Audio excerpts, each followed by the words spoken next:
Back. Today we're going to be taking a brief look at Grady-White's 2018 275 Freedom.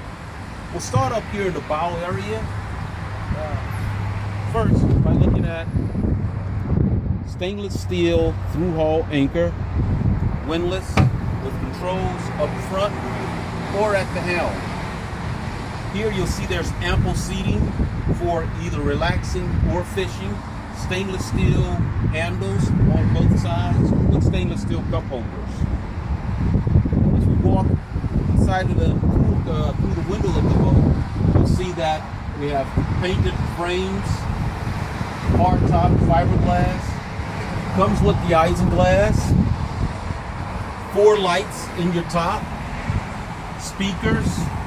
The most impressive part is your shore shade, which winds all the way out to the back of the boat. At your helm, you see this particular boat has the upgraded helm seat, stainless steel steering, fly-by-wire throttle with your trim tabs.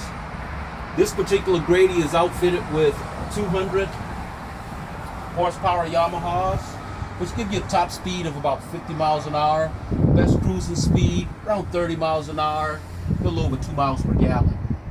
And that concludes our brief look of this 275 Grady-White. For a full viewing of this boat or any of our other boats, come on down to MarineMax Gulf Shores and see me, Dwayne Diggs.